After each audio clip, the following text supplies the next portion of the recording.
Hi everyone, my name's Emma. I'd just like to acknowledge that we're on Wonnarua land. I'd like to recognise the leaders here today and elders also, and those who've come before. And I'd also like to acknowledge the Minda Rivers Land Council. So James said, I've just joined the HO. I'm going to be the first of a number of leaders to lead implementation of the new social housing strategy for the HO. It's called Strong Families, Strong Communities.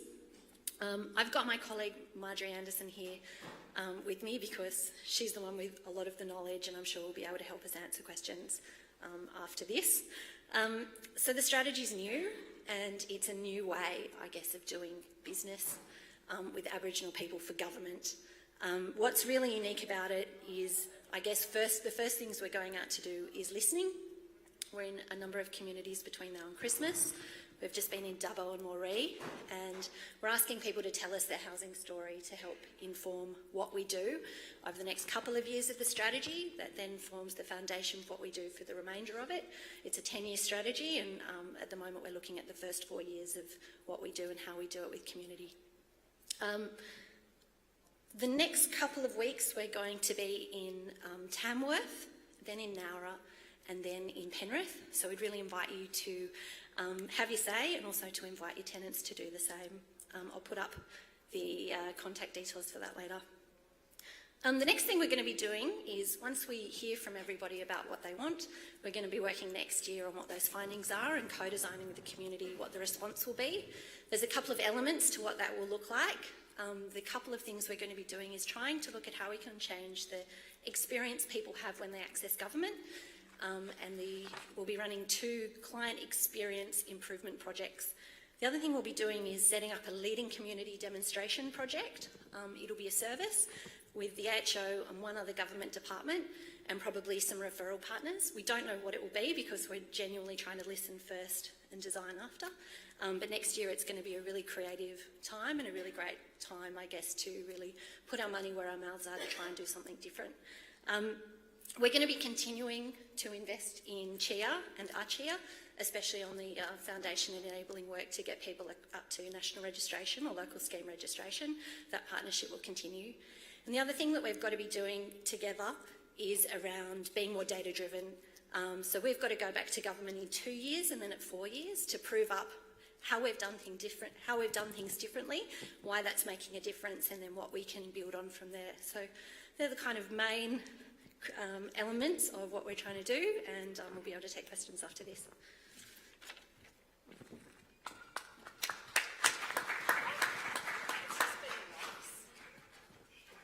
Okay, so what am I pressing? No, that's you. Let's go to the next presentation. One that's coming up. I'd also like to pay my respects to where we meet today, to the Wonnarua people and to the Minda River region as well. Nice people. Okay, so most people do know me. On my day job, I'm the CEO of Bungaree Aboriginal Association. My extra activities is also being a board member of the ABSEC, but also at the moment the interim chairperson of the newly established peak body, which is the New South Wales ACHIA. We are also doing a member drive as well, so you should have all been flooded by your emails for membership as we are now reached into our new elections coming up in December. So please, if you want to vote and contribute to what the people do for our state and for our sector, please, we would like you to be involved. Okay, so what the ACHIA does, I'll just give you a quick brief and then I'll get to the questions that were asked within 3 minutes. And most of you that know me know that 3 minutes is just a real struggle. So what we plan on doing and what the peak is there, and we do thank the commitment from the then Minister Brad Hazzard, who made the commitment to create this peak and to give resources from the Aboriginal Housing Office to sustain this, to give the sector a voice. So we do appreciate that support. We also appreciate the fact that New South Wales Facts has also given us recognition immediately, and we also sit on some of those Facts outcome committees at the higher level that gives us an immediate voice. So we thank the government for that immediate recognition on our behalf for Aboriginal people. So we're here to build and assist for us to create a strong independent voice for the Aboriginal community housing sector, to create self-sustainability and viability within the Aboriginal housing sector, because this is what we want come 2022 of the corporate goals of AHO, is to still have an Aboriginal housing sector, whichever way that may look like, and we will continue to have those discussions with AHO as they continue to create their strategy moving forward. And we also want to increase housing and services for Aboriginal people. And this is our charter, but you can also go to our website to get that, our membership forms and things, so I'm just plugging it as I go. So the questions that we were asked to actually consider here at this point are very specific to the Lands Councils as well as we move forward and you look at your future directions. So the elements to achieving growth, we believe the consolidation of the Aboriginal community housing sector. And what we mean by that, and I'll just give you a bit of meaning behind the points, is that we currently have 205 Aboriginal community housing providers in New South Wales, and on average only own 10 to 20 properties per, within their portfolio. Questions that we need to consider as we move forward within discussions with ourselves, with our regions and with the Aboriginal Housing Office and ourselves as a chair, is that do we need 205 providers to become sustainable? The answer immediately is no. It would not be sustainable or viable. But those things are the ones that we need to have strong discussions about, and now we've got the opportunity to actually contribute to those discussions and be heard.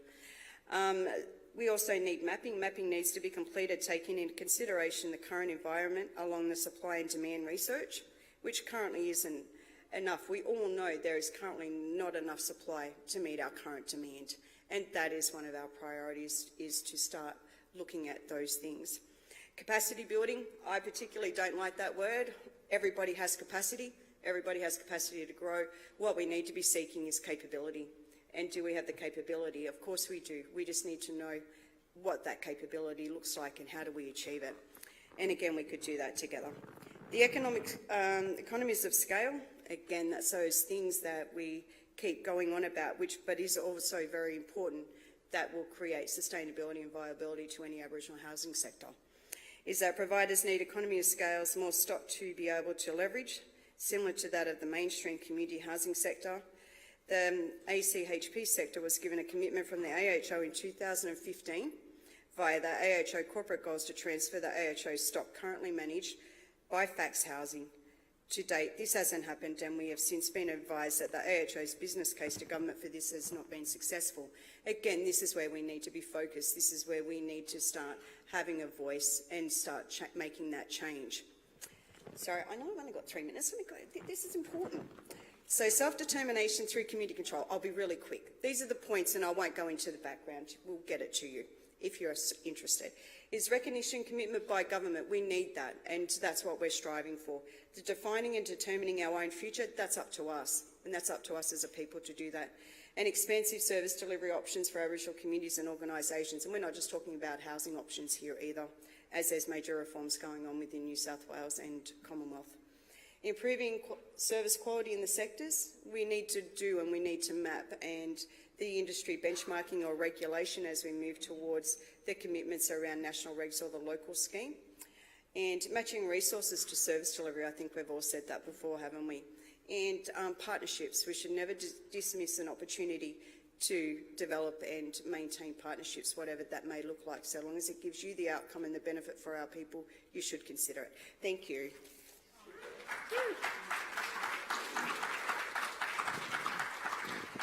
Only 3 minutes over time, but that's okay. Very good, Suzanne, thank you. Look, I wanted to make two statements up front, and they are that we all know that a foundation building block for our mob to get a better life, is housing. Secure, affordable, appropriate housing. The second point is that we need to be very clear that the land rights system in this state is not asking permission to have a view and a vision and a goal for housing. We are already 60% of the Aboriginal community-controlled housing stock in New South Wales. We need to start behaving as that is a great asset and it's a foundation block, and that we take it very seriously, and that we're going to be strategic going forward, and that we're not going to leave it to others, because if we think in 5 years' time that we're looking back and wondering why nothing's changed and expecting that someone else is going to change it for us, we're kidding ourselves. It's time that we actually stepped into that brief, and that is exactly what Council have said to us through the strategic plan and our ambitions around housing within the Aboriginal Land Council system in New South Wales, but more generally that is for the benefit of Aboriginal people in this state.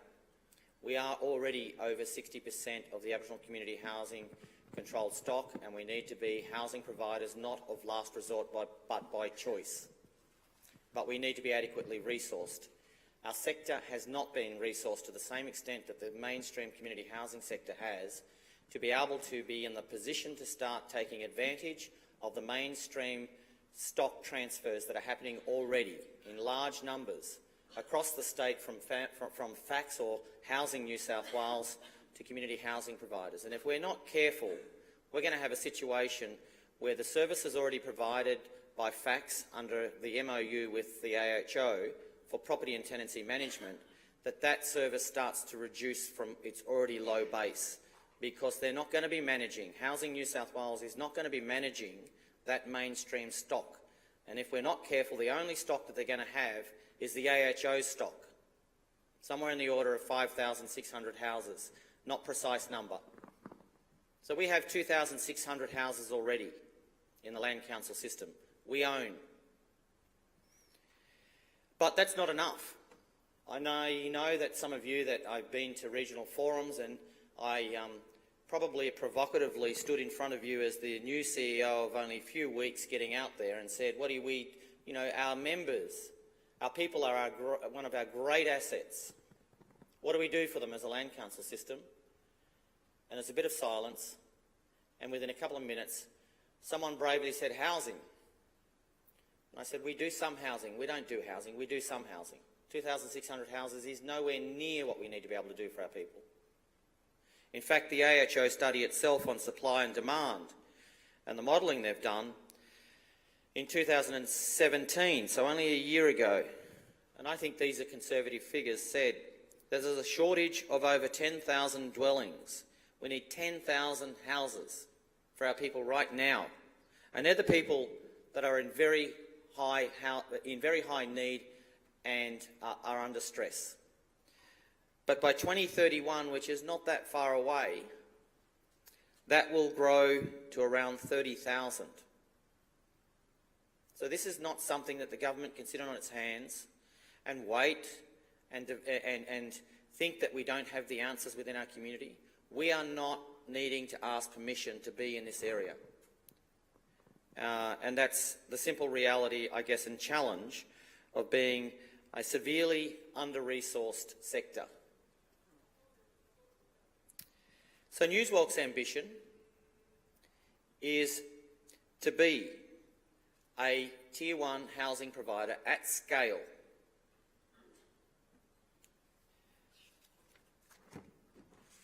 That we need to be able to do that in partnership. Because there are regulatory systems in place, and we have to be able to play that game and play that game to win. But we do need partners, and NSWALC has secured good partners to help us on that journey. We know that, if you just took the rent roll from the AHO that is laundered through FACS, and you thought about the economic opportunity if we controlled the expenditure, the procurement. How many times have we seen houses being fully restored and upgraded, and the contractors come from out of town and they come and they go? The quality's not great, the cost is high. But if we were in control as Aboriginal people of where that money goes, which is annual revenue, it's guaranteed revenue, If we put that back into Aboriginal businesses, we know Aboriginal businesses employ Aboriginal people and Aboriginal people from local communities. And there's lots of, money that is directed into the ongoing management and maintenance of Aboriginal housing, and it just makes sense. So again, in 5 years' time, do we want to be looking back and having regretted that we weren't bold enough, that we thought we had to ask permission, that we needed someone else's authority? We're already there. And this is about, in terms of NSWALC's ambition, being able to do it better and being able to be very strategic about how we use that resource to make sure that we redirect as much of that revenue back into local Aboriginal community hands.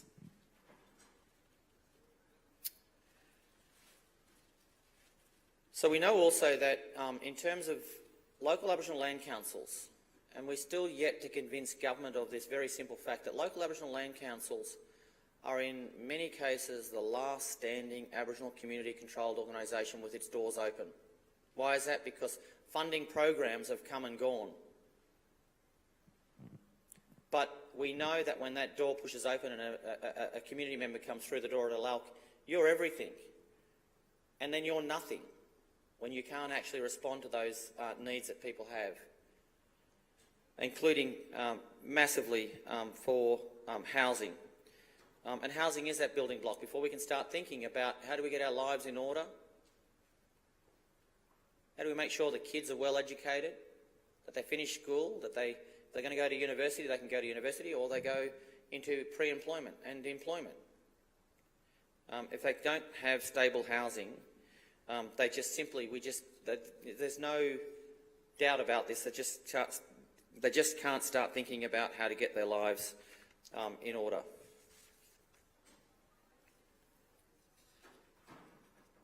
So we're not approaching this as if other housing providers, whether they're small, medium or large, if they're controlled by Aboriginal people and genuinely controlled by Aboriginal people, and they're doing a good job, that they don't have a place. It's not about NSWALC setting up a monopoly. We need to be very clear about that. This is a case where we can't afford to sit out.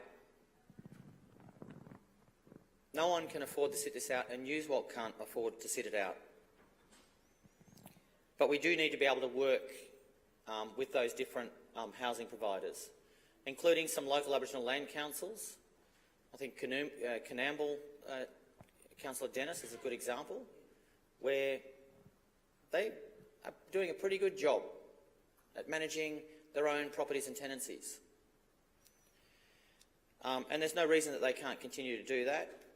A lot of the regional management housing bodies, guess whose properties they're managing at the moment? Mid-Lachlan. Majority of their housing stock is local Aboriginal Land Council housing stock. So they can't afford to sit it out, neither can we. But it does have to be genuinely about Aboriginal community control. Because I can tell you, there are mainstream housing providers are seeing this gap in New South Wales and they're getting ready to step into it.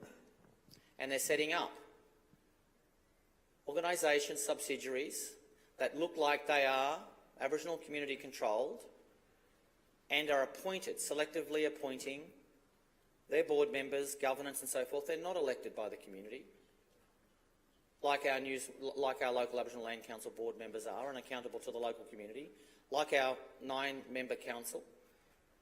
They're not elected, and we know this is happening. It's not a question of if it's going to happen. It is happening already.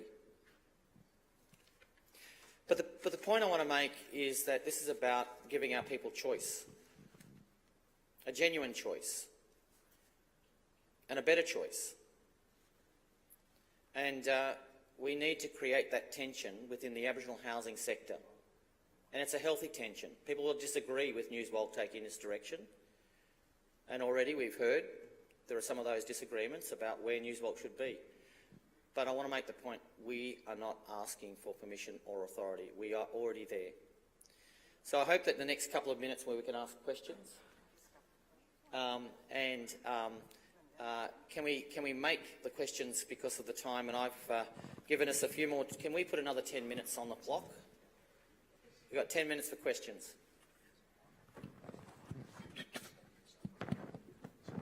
Thank you, James. 10 minutes, wow. Firstly, I just want to, I didn't do it the first day, acknowledge the traditional owners of this land. AHO's been a big thorn in my side for many, many years, basically since the New South Wales Federation made a proclamation from 400 people back in the year 2000, 400 non-Aboriginal people, to make a proclamation for the Aboriginal Housing Office to be set up within Parliament. There were 3 black people in that meeting. I mean, there was 50 black people, but there were 3 black people in that meeting who abstained from voting. So it was, AHO was set up by 400 non-Aboriginal people. I was one of those people who abstained from voting. Another friend of mine who ran the Housing Corporation in Narrabri also abstained from voting. And there was a gentleman from the South Coast. His last name was Stewart. We abstained from voting because we didn't have the right to vote at a meeting that wasn't designed for the purpose. That's my first gripe. So there was a band of men in suits. Tom Slockley led them throughout the conference. They were the ones that went to Parliament to make the New South Wales Housing Bill. Enough of that.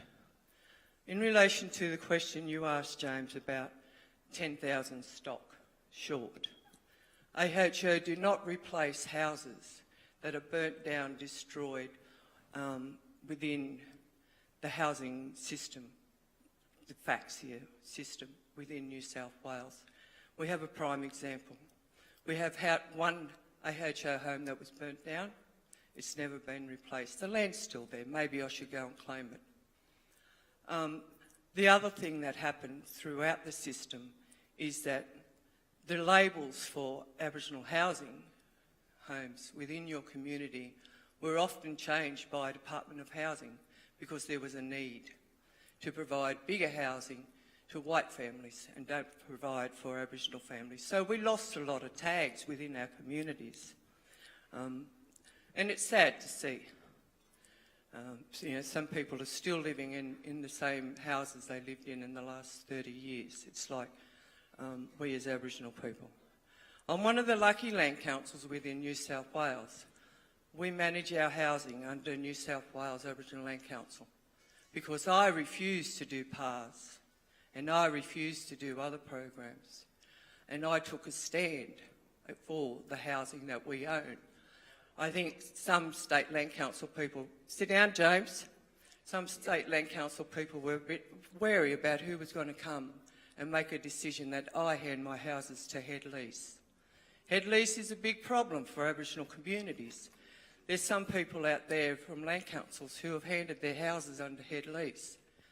Poor buggers, they're paying 45% of their rentals for these houses to be head lease, which is disgusting. You know, our people need to have something provided. My last gripe is, in 2003, we gained a house through AHO for rental. Beautiful big 4-bedroom, double brick home, concrete floor. After many years, as most of you know, I often talked about paying that dollar for every year to get them deeds and titles. Guess what? I wrote a letter to AHO in April this year demanding that I have deeds and titles by the 30th of April. On the 25th, otherwise I would go directly to the Minister with all my papers that I had for this property over the schedules. That was on the 24th of April. By the 30th of April, I had a letter from AHO. You have deeds and titles for your house. So we had to engage a solicitor. All paperwork was filled, cost me $600 for a solicitor. AHO waived the dollar fee for peppercorn rent. I get deeds and titles, read through all the paperwork and noticed I own the house, but not the land. Do AHO, when I put this house on our property schedule, I noticed I had 4 other houses exactly the same. So my question is now back to AHO, do they pay the rates on the house that I own? My husband, who is, very cluey and very smart at times, said, it's a shame it's a double brick home. We could have moved it on land that we owned and put one of the old houses on there that need to be done up. But my question back to AHO, and it's a shame that Jodie's not here, is do I send the bill through for the rates on these properties? Some of them we've held for 25 years. Exactly. And there's probably a lot of land councils out there exactly in the same boat. We've been paying rates on land that we don't own, but we own the house. But guess what? We really don't own that house, because come 2022, when AHO is supposed to finish, they will then make a decision as whether we still own their property. And it's disgusting to think that I've fought for 13 years to get deeds and titles for a house that we still don't own. Thank you very much.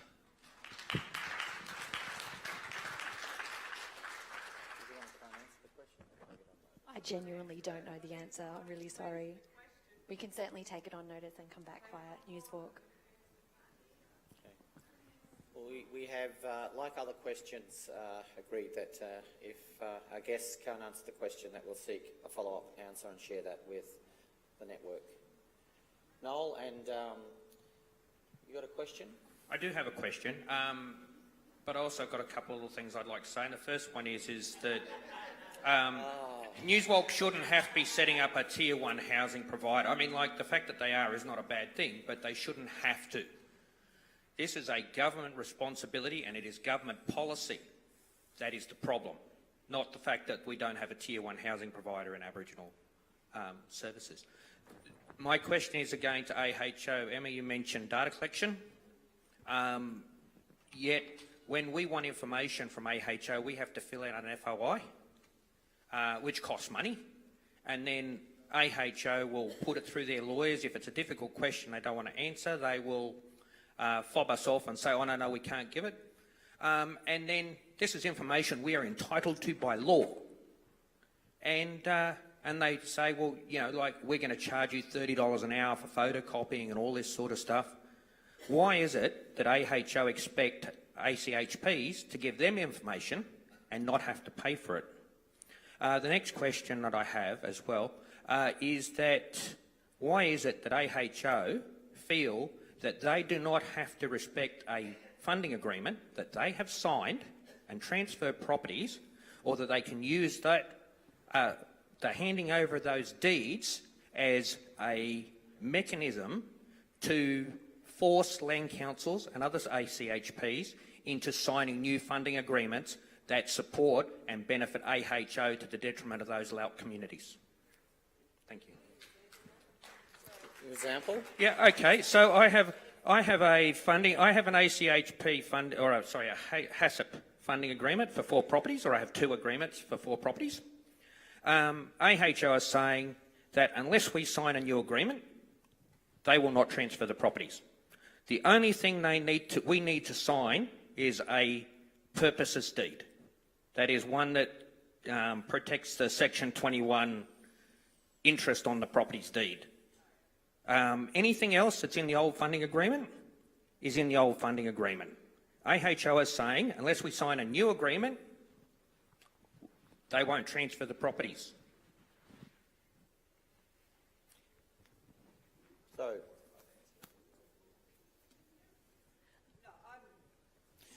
Suzanne. I guess I'm not going to be politically correct if that's what you expect, because there are issues around different funding agreements around the stock transfers and the deeds. So I guess what Noel's saying is actually true, because people have received different agreements when those titles went through versus also property management agreements. there's no consistency. So I agree that there needs to be thing is that and the other thing too is that when we go back to consider how do we leverage and how do we build growth, wealth and all those things, we can't do that when we've got all different agreements and there's different examples around that vested interest and how it can be used. And under the clauses in the contract states under these new title transfers is that if there's a breach, you can automatically have the minister take those houses away from them. So how is that stable for any future growth for the sector? Look, for all LALCs that are affected by these HACCP agreements, I was just confirming with our principal legal officer that we have, through Justice Connect, set up an arrangement with a firm that will provide advice to LALCs on those agreements. So if you have those agreements before you sign them, you get that legal advice independent. Yes. Marjorie, thank you. Yeah, my name's Marjorie Anderson. I've just gone into that unit and I have had a discussion with Noel the other day and I am keeping my promise and I am looking into what we can do for you. We welcome independent legal advice and we welcome local Aboriginal land councils absolutely changing and we worked with a couple of land councils already where we have changed clauses within that agreement. It's not a funding agreement. It's just an agreement so that we've got something on file to transfer the properties over. But we welcome individual legal advice, and if you want to ask any questions of it, we absolutely have Rebecca Marchant in our office will just ring through to the AHO and ask for Rebecca Marchant or Marjorie Anderson will try and answer your questions. But Noel, I will be back in touch with you next week.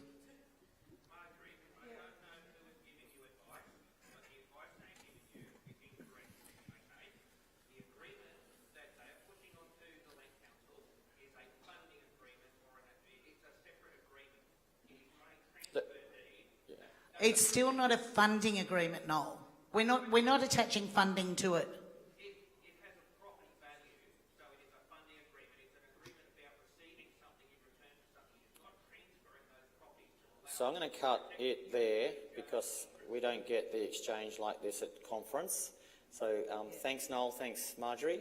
The point being that we do have a firm that has expertise in these areas available to provide free, it's not free, but it's legal advice.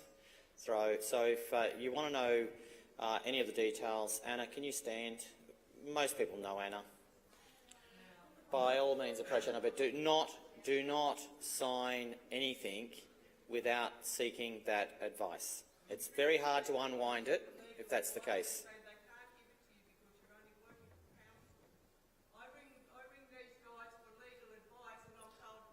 With all due respect, Sunny Lynn, NSWALC's legal team does not provide, it cannot provide advice to individual LALCs. There is a conflict of interest. There are issues with us providing advice, legal advice. But what we have set up, and we provide funding from Council to Justice Connect to ensure that there are avenues that local Aboriginal land councils can go and get the best legal advice that we can from the big end of town. And in this case, we have sourced that firm to provide that advice. But I make the point, please do not sign anything until you have got that legal advice. Now we have time for, I'm going to take two more questions. Just going back to basics, right? Most social housing providers don't pay rates. Yeah? But no. Just the simple Depends question. on the status Most of the organisation. social housing providers don't pay rates. How many land councils pay rates? Yes. Is that racism? Is that No. racism? Have we got a case for racism here? Is that There racism? are housing providers that Have yes, we do got a pay case rates, for including racism here? Housing New South Wales, the AHO pays rates. The only things that you don't pay rates on within is vacant land. When you're No, not collecting it the was a rent on simple that land. question. It was a simple question. Do social housing providers pay rates? The answer was to that no. is yes. It is yes, Aunt. How much? What, they pay land rates? They pay rates, and there are certain requirements around There's councils where different they types start of rates, paying- isn't there? Yeah. Right. It's council rates for I services. just need to know if our so-called local governments are treating... Oh, for sure, local government Aboriginal- aren't our friends. There's definitely racism in local government, Aunt. Okay, no thank question you. about that. All right, Auntie Pam. The question. To AHO, Dearden Land Council and Wilcannia Land Council is under the AHO head lease, right? And I can take you back from 2011, when the bag logging of the growth established, our members signed off and so forth. At the head lease, we end up signing 2 lots of head lease. AHO never signed it even when Shane around. Brother Boy up here got a letter from me as well as Shane a couple of months ago. What I'm saying is that no head lease. Dearden Lauk has not got a head lease, so how come the subleases, Mid-Lachlan, is getting the infrastructure dollars?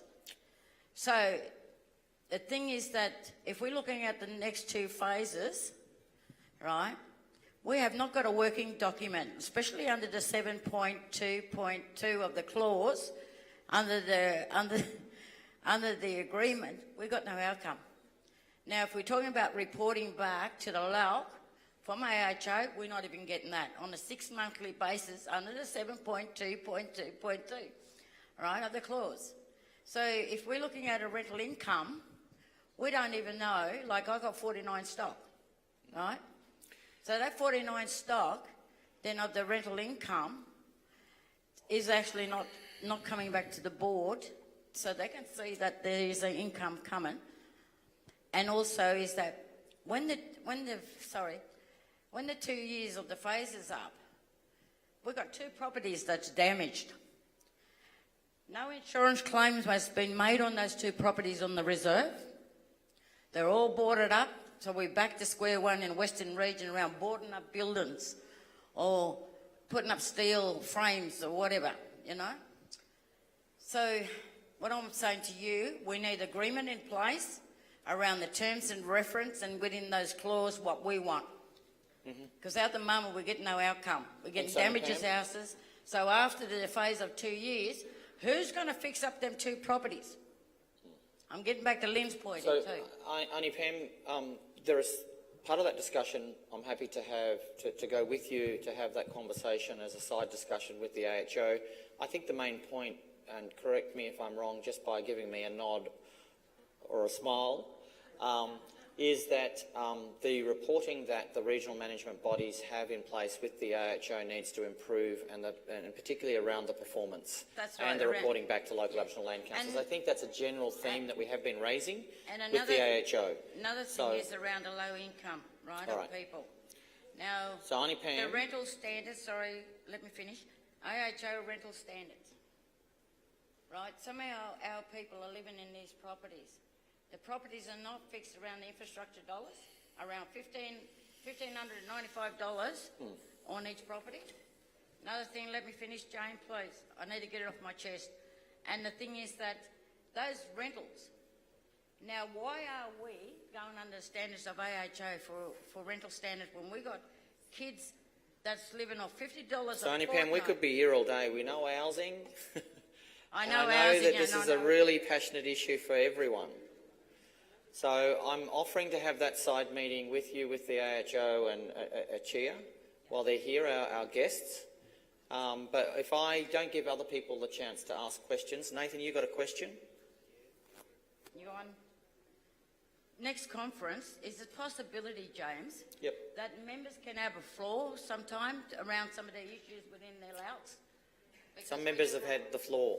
Some members have had the floor more than others, so come on. Be fair. I'm only trying to keep people to time here too. Everyone's got questions. Nathan, you got a question? Firstly, a disclaimer. I might have signed some of them agreements that sit in abeyance, so apologies if it hasn't been sorted. Today, but I'd like to ask is there a capacity for the State Land Council to invoice the Aboriginal Affairs Minister for $200 million that was taken out of the Sunset Clause? That's question one. Question two, can the AHO transfer all identified housing within local land council areas to the local land councils?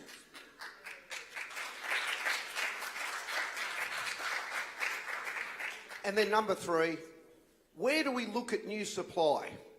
Why are we only talking about fixing the bricks and mortar we got now that doesn't adequately house our mob?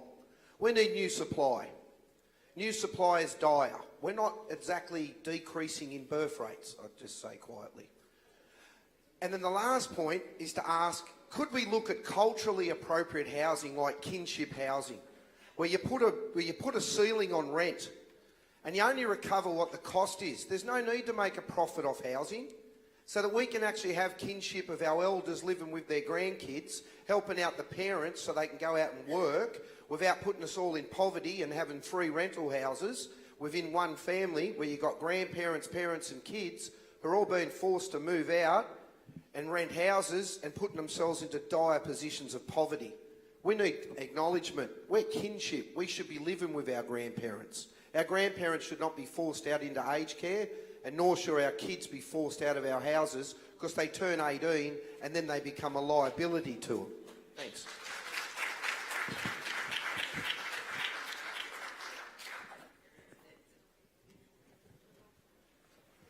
Thanks for your question.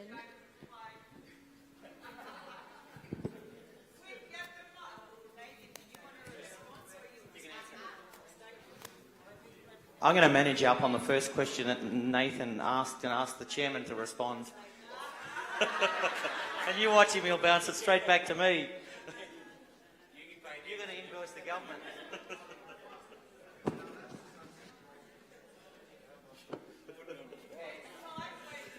Nathan, the first question was to us about invoicing the government, and of course nothing's off the table. Is the simple answer to that. Of course, NSWALC continues to advocate very, very strongly for funding for the significant issues that particularly LALCs that have former missions and reserves, but also for the city dwelling and regional dwelling Aboriginal people who, despite there being infrastructure for the rest of the community, that infrastructure is not readily available to us even where it exists in the cities. So we continue to advocate strongly on that, and we are redoubling that effort in bringing this to the attention of governments. Because, as I say, the one constant here is our local Aboriginal land councils who interact daily with people who have these needs that aren't being met. So I'll make that point. And there were two other questions, I think, for the AHO. Emma? There were questions around new supply, transfer and kinship housing. Yep. I'm not in a position to talk about the transfers, unfortunately.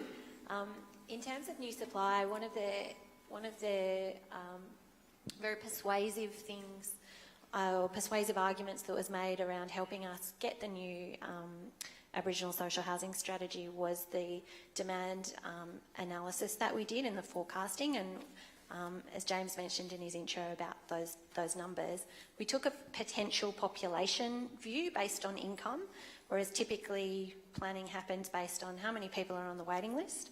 So we've started to, I guess, educate government and others around actually, based on income, how many people do in fact possibly need social housing.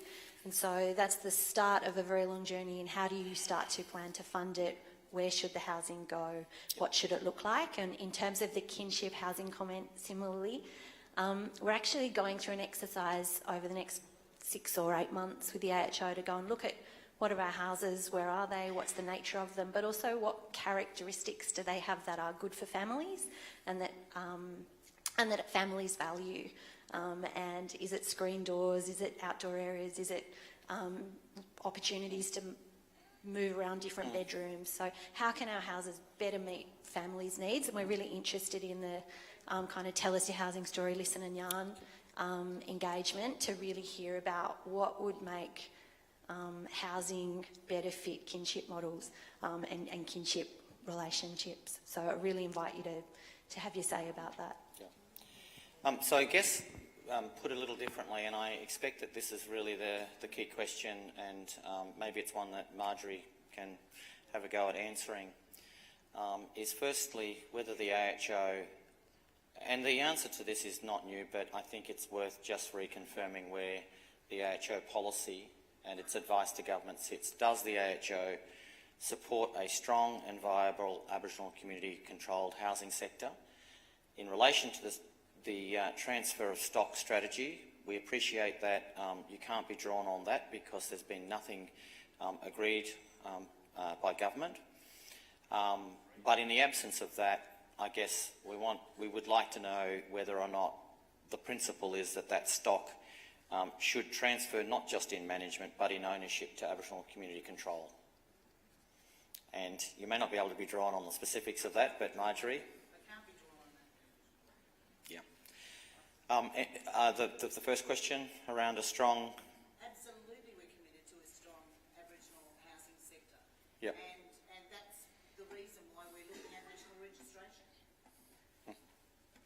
Just so that everyone can hear. That's one of the reasons we're working with Susan's group and Chia to actually build capacity in the community so Aboriginal people are providing services to Aboriginal people.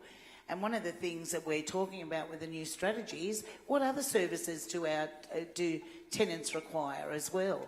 What other services, where are the gaps in services to Aboriginal people in New South Wales so that we can go to government and tell them that? Because I don't think there has been really a gap analysis for services to Aboriginal people, because it's not just about the house. It's about keeping people safe. It's about keeping people, giving people medical help when they need it, giving our kids education in a way that's culturally appropriate for our kids, giving people employment where they're not having to leave their communities, giving Aboriginal people business opportunities. That's the sort of wraparound stuff that we want to hear from you. Absolutely, it's about housing, and it's about how housing can be better for you, but it's also about what services would your community need to be a high-performing, sustainable Aboriginal community. Thanks, thank you, Marjorie. Jeff Scott? Yep. Marjorie, would you mind being a mic runner for that one? Is that better? I just have one key question. Who's going to provide supply of housing? Our biggest issue is demand. Who's going to provide the housing and the resourcing for it? All these wraparound services are great. If you haven't got a house, it's pointless. That's the question. Okay. Thank you, Jeffrey. I don't know what the role is, but if supply is not going to happen, then the rest is we're chopping wood for practice. Yeah. Well, as we said before, we're collecting data and we're absolutely proving it. But the thing is, any money that you get from government, you've got to prove to them that it's needed. And the fact of the matter is that we didn't have the data to prove our argument up. So we're collecting that data now, and we're absolutely going to government and talking to them about the shortage of houses for Aboriginal people. Thanks, Marjorie. And look, I make the point that the work that the AHO is doing on behalf of Aboriginal people across New South Wales through its board, we've really got to get involved in shaping that and guiding them, because there is no better guidance than directly from our representative bodies like the Land Council Network. So we've got to engage and support, and that's what we're aiming to do. So, Deputy Chair, you got a question? Really, it's probably for Toomala Land Council. I was out there probably 2 weeks ago, and one of the things that I remembered when becoming a part of AHO and head leasing was about the affordable housing, and that the rent would not be calculated on everybody who's actually living in the house. That it was going to be affordable, whether it was 2-bedroom, whether it was 3-bedroom, or whether it was 4-bedroom.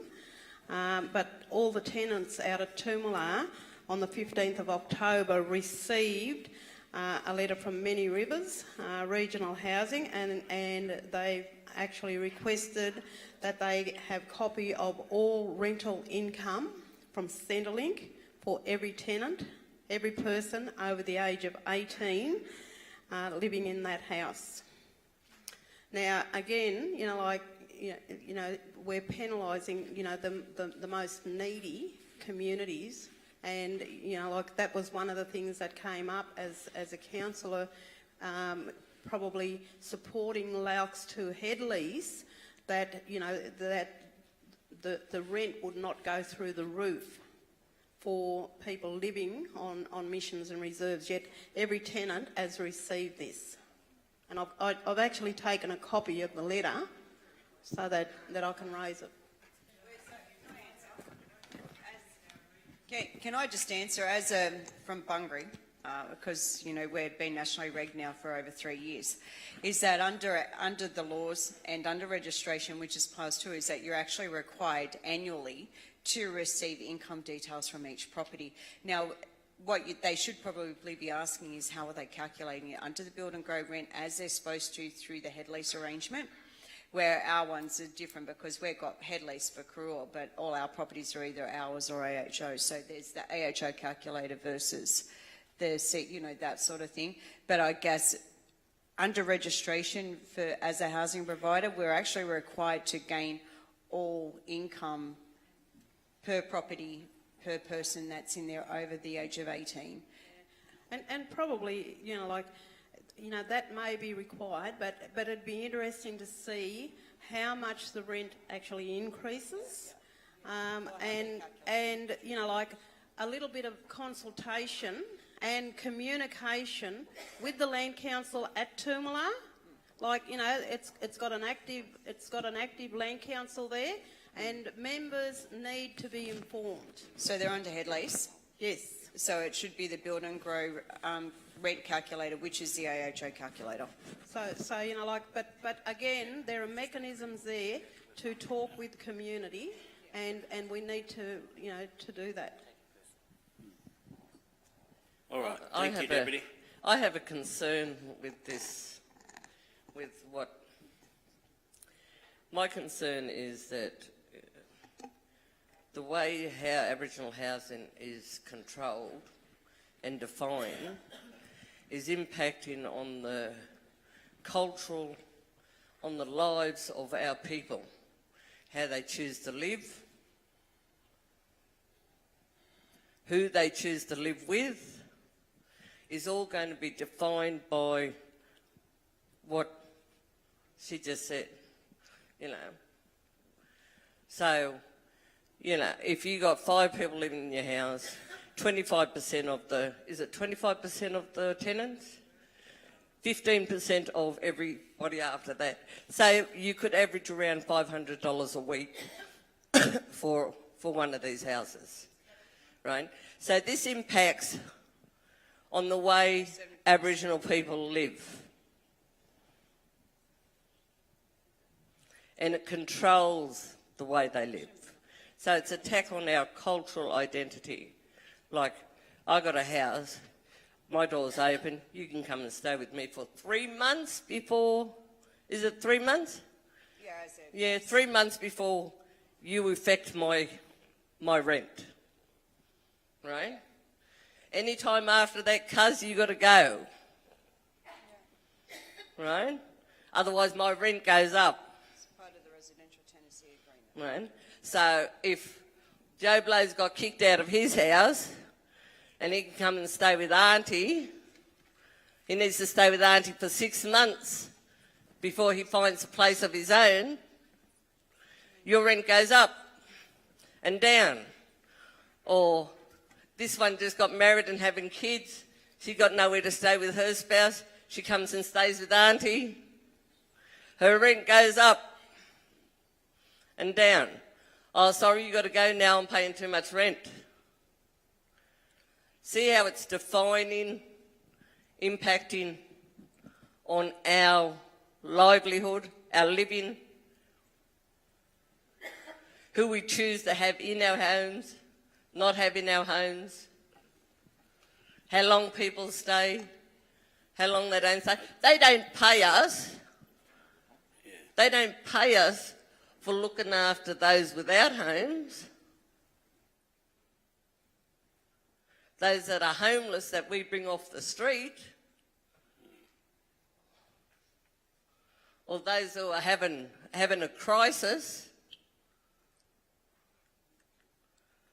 They don't pay us for that, but they'll take every cent away from us for practicing what we are and who we are as people, a caring people, a loving people. Okay, sis.